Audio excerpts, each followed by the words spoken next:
Alright, officially the last day of the beta. I just got back from the Galactic Bazaar where they were having quite the meetup. Everyone's just hanging out in the Discord and in the Galactic Bazaar, mostly in dino suits. People are just kind of laying down here. This is a number of the folks who were dressed up as dinosaurs. Previously, they were all hanging out over here. I got some cool videos of that.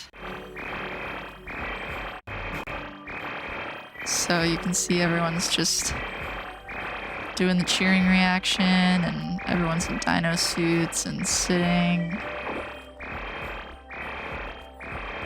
in the stage area.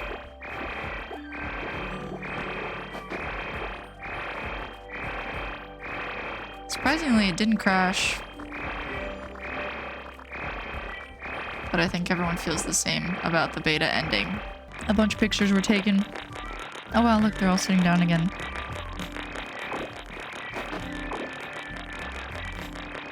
Yeah. Just very sad.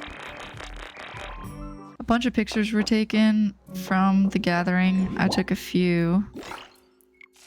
Couldn't really get everyone, but you can see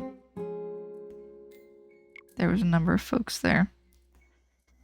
So now I want to do one last walkthrough so that I remember for the future. So we'll go in different phases. We'll do outfits, my house, my planet, and my villagers. First, outfits. So my favorite outfit is going to have to be Cloudborn with the Cape Jasmine shoes, paired with meadow green hair and the green eyes. So this will have to be my favorite outfit. My second favorite, the Rose Latte outfit. This one comes from the box that you get with the Lumi stars. Next outfit I enjoy, Cape Jasmine with the tomato shorts. Some random honorable mentions. The Rain Shan with the silver ginkgo pants, black combat boots, paired with some gloves. Probably with or without the headband. Another honorable mention, the utility pants with just one of the jackets. I actually like the look of the orange jacket. And of course, honorable mention, the Cosmic Traveler suit. This one's cool because it leaves purple footprints. And I didn't get this full outfit when I was pulling from the box. The Wonky Cat Witch. Wonky is different from Gray Owl, huh? Maybe these gloves don't go with it. I didn't get the whole outfit. Next, house.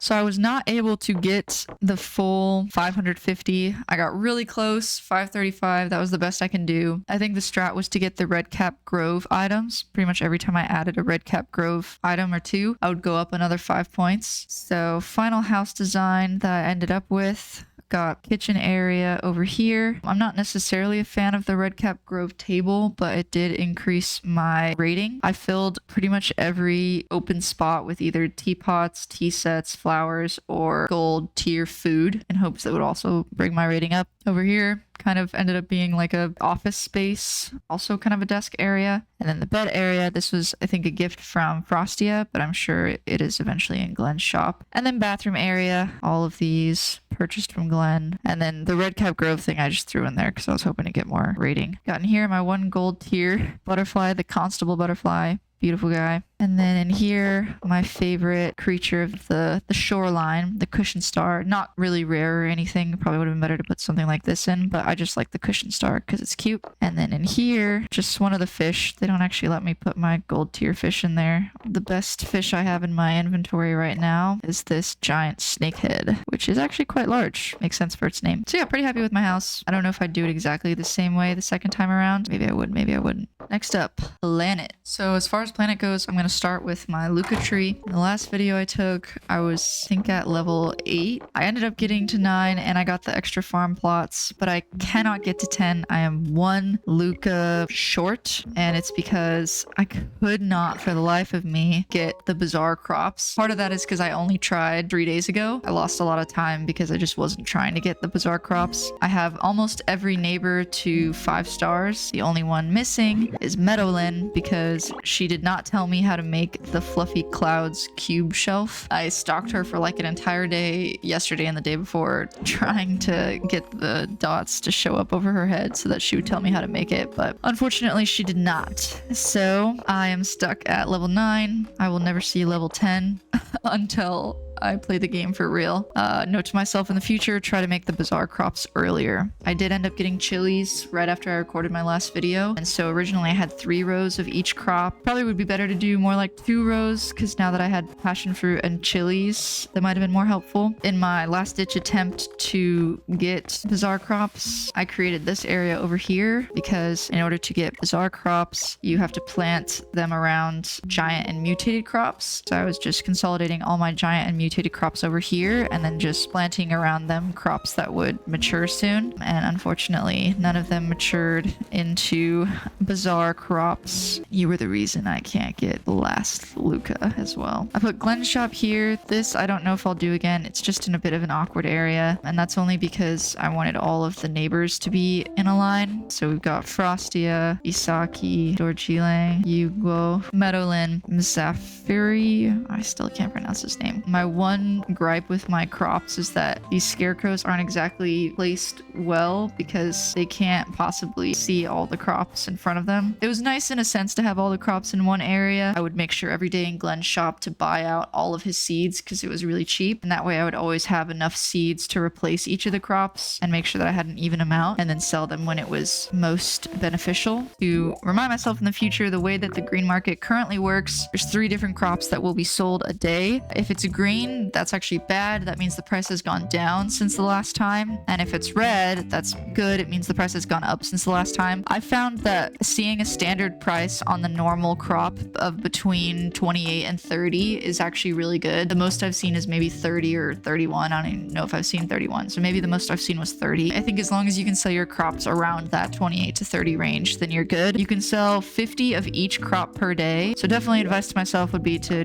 get going on crops as soon as possible and get selling those crops as soon as possible so that I can make more money. When you're checking with Glenn each day and you're buying your seeds on this screen, again, you can buy up to 20 of each and then it'll show sold out and you can't buy any more. But you can also buy stuff on the second tab, and this is where you get all of the grounds and pavement type things and then some cool wallpapers, this being I think the highest quality wallpaper they have right now, and the one that I currently have in my house, and then bridges and whatnot. And then you can sell from here pretty much anything in your inventory. At the beginning of the game, I was selling a lot of fish, a lot of the things that I caught. Obviously got lazy towards the end of the game and stopped selling all that stuff. I'm sure I would make a lot of money if I sold it all now, but what's the point? Also, I had talked in my last video about how it was hard for me to get to level 2 on so many dishes because I needed a ton of fish. And what I forgot is that you can actually freestyle and make tons of dishes with just flowers and fruit using the pot, the blender, the oven. And so that's actually a better way to get level 2 or more proficiency on more dishes. Those materials are so easy to get. So crafting recipes, I've learned. I got a good amount of the Lana set, good amount of flowers, all of the Cloud Herder set, I think all of the Azure set, all of the Wild Winds set, all of the Harvest Song set, missing 2 items on the Fluffy Cloud set, the rug and the shelving, all of the Faint Glow set, all of the Mize Glow set, and I think all of the Warm Blossom set. I should have all of the aquariums, so got a good amount of fish, but still missing quite a bit. I wasn't as good at fishing. The fish don't come to you like the bugs do. I got a solid amount of bugs, 34 to 41. I got really close there. And then shore dwellers, not quite as good as bugs. The hardest one for me to get at first was the true lobster. This one is similar to the tarantula in Animal Crossing, where you have to like approach it, but it'll like look at you and you have to wait for it to turn away, and then you slowly take a few more steps and it'll look at you again, and you kind of have to ever so slowly approach it, wait for it to look away from you, etc., where you actually grab it. And then I got up to the versatile archivist advisor. As far as recipes go, I made it to level 2 or 3 on most dishes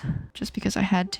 This was the one that I made the most pre-game. My favorite to make is this one because once you get bamboo trees, it's really easy to make this dish. I can't remember how I got this recipe though. It might be a best friend recipe. It'll be harder to get when I actually go back to playing the game. In the future, I might change the design with the neighbors, and instead of squishing them all together in a row, I might try to give them more space and be a little bit more creative with their front yards, like I've seen some people do. I did make a way to the beach in all 4 directions. So here, I made 3 different rows, a bit of overkill. Right to the beach through those trees. I went up a little bit to the mountains and then through the beach. And then I went left to the beach as well. I saw someone did something really interesting. Their entire planet was like surrounded by a moat of water. I don't know if I would do that just because the mountain ranges have different types of bugs and fish. And so if I want to catch more variety, it's important to keep the higher mountain ranges. But I might in a future world sculpt this out a little better just so it doesn't feel as random and I don't get lost as easily, because I was definitely getting lost a lot. Yeah, let's meet up with each of my neighbors. So we got Isaki, my favorite, and he gives you a free bug each day if you ask him about his bug cage moving.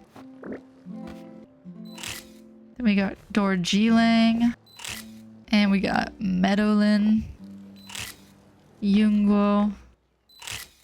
I saw someone else took a picture with all their villagers, and I thought that was a super cute idea, so I'm actually copying them. Frostia is in our house. Sphere's in his house.